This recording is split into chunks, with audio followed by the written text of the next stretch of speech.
Hello friends, मैं हूं सुमिता। मेरे चैनल में आप सबका स्वागत है। फ्रेंड्स, हमेशा सबको प्रॉब्लम होता है जब राइस बनाते हैं कुकर में, तो पानी क्या होता है बाहर आ जाता है, गैस स्टोव बंद हो जाता है और गैस स्टोव गंदा भी हो जाता है वो कुकर के चावल के पानी से। तो मैं आज आपको बताने वाली हूँ परफेक्ट राइस कैसे कुकर में बनाएंगे, जो पानी भी बाहर नहीं आएगा, हमारा गैस स्टोव भी गंदा नहीं होगा और राइस भी परफेक्ट बनेगा। तो चलिए शुरू करते हैं परफेक्ट राइस कुकर में बनाना। हाँ तो फ्रेंड्स, परफेक्ट राइस बनाने के लिए मैंने क्या किया है, ये देखिए, ये कटोरी जो है, ये कटोरी में एक कटोरी मैंने राइस लिया है। ये पुलाव राइस है। इसको मैंने क्या किया है, धो के पानी निकाल दिया, ड्रेन कर दिया है। और जिस कटोरी में मैंने एक कटोरी चावल लिया है, उस कटोरी में दो कटोरी मैंने पानी लिया है। तो इससे क्या होगा, हमारा जो परफेक्ट राइस बनेगा। देखिए, तो मैं कुकर में बनाने वाली हूँ परफेक्ट राइस। जो जब भी हम कुकर में बनाते हैं राइस, तो क्या होता है, उबल के बहुत ज़्यादा पानी बाहर आ जाता है। लेकिन अगर आप प्रॉपर मेज़रमेंट लेंगे तो आपका जो राइस क्या होगा, जो कुकर में बनाएंगे, तो ये बाहर नहीं आएगा। तो हम क्या करेंगे, अभी ये राइस सब को डाल के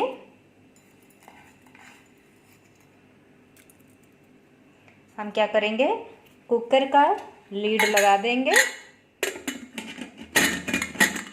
अगर आपके चावल में आप चाहते हो कलर आए, तो आप इसमें थोड़ा सा नमक भी डाल सकते हैं। नमक डालने से क्या होता है, अच्छा कलर आता है। तो मैं अभी क्या करूँगी, लीड लगा दूँगी अच्छे से। लीड लगा के कुकर में गैस पे इसको चढ़ा दूँगी और 3 व्हिसल आने तक मैं इसे चढ़ा दूँगी। तो ठीक है, चलिए मैं अभी आपको दिखाती हूँ 3 सीटी आने तक हमारा चावल कितना परफेक्ट बनेगा। और जैसे बाहर ये निकलता है पानी और गैस स्टोव हमारा गंदा हो जाता है, वो नहीं होगा। चलिए, तो फिर मैं आपको अभी गैस पे चढ़ा के कुकर को दिखाती हूँ। हाँ तो फ्रेंड्स, देखिए, कुकर को अभी मैंने गैस पे चढ़ा दिया है। फ्लेम मैंने मीडियम रखा है, लो नहीं रखना है, हाई भी नहीं रखना है। मीडियम फ्लेम पे आपको 3 सीटी लगाना है। तो चलिए, सीटी आने तक मैं आपको दिखाती हूँ। चावल का पानी जो जैसे नीचे ऐसे निकलता है जब सीटी आता है, जब हम परफेक्ट पानी नहीं देते हैं कुकर में चावल के हिसाब से, तो पानी क्या होता है, बाहर आ जाता है और गैस भी बंद हो जाता है कभी कभी, और गैस स्टोव भी गंदा रहता है। लेकिन मैं आपको अभी दिखाने वाली हूँ कि मैंने जो मेज़रमेंट राइस और पानी का लिया है, उससे कैसे परफेक्ट राइस बनेगा और आपका जो जो बनाते हैं जिस टाइम में हम चावल, वो पानी बाहर नहीं आएगा। तो हम वेट करते हैं अभी सीटी आने तक। अभी क्या हुआ है, अभी एक सीटी आ चुकी है, आप देख सकते हैं पानी बाहर बिल्कुल भी नहीं आया है। ऐसे ही हमें और 2 सीटी लगाना है। ऐसे करने से क्या होगा फ्रेंड, प्रॉपर मेजरमेंट लेने से राइस और पानी का, आपका देखिए गैस स्टोव भी गंदा नहीं होगा और पानी भी बाहर नहीं आएगा। तो ऐसे ही बनाई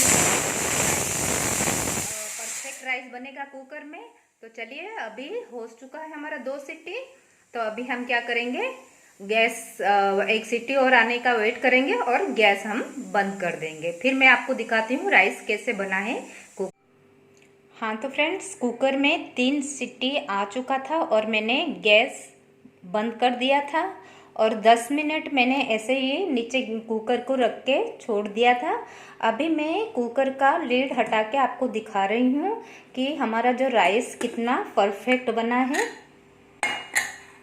देखिए फ्रेंड्स, राइस एकदम बहुत अच्छा बना है। देखिए, एकदम खिला खिला आपको मैं दिखा सकती हूँ। देखिए कितना एकदम चिपका भी नहीं है कुकर में, बहुत अच्छा राइस बना है। तो ऐसे ही क्या करेंगे, आप प्रॉपर मेज़रमेंट लेके अगर राइस बनाएंगे, तो आपका जो राइस क्या होगा, बहुत अच्छा बनेगा। गैस स्टोव आपका गंदा नहीं होगा। देखिए, मैं आपको राइस निकाल के दिखा रही हूँ। देखिए कितना अच्छा खिला खिला राइस बना है। ठीक है फ्रेंड्स, ऐसे ही बनाई है परफेक्ट राइस कुकर में। चलिए मैं आपको प्लेटिंग करके भी दिखा देती हूँ कैसे बना है हमारा राइस। हाँ तो फ्रेंड्स देखिए, अभी राइस को मैंने प्लेटिंग कर दिया है। मैं राइस के साथ आलू पोस्ते की सब्ज़ी बनाया था, तो मैं वो अभी लंच में खाने वाली हूँ। तो फ्रेंड्स ऐसे ही बनाइए, राइस बहुत अच्छा बनेगा कुकर में, परफेक्ट राइस है। और अगर आज का वीडियो आपको पसंद आया है तो प्लीज़ मेरे चैनल को लाइक एंड सब्सक्राइब करना ना भूलिएगा। Thank you for watching.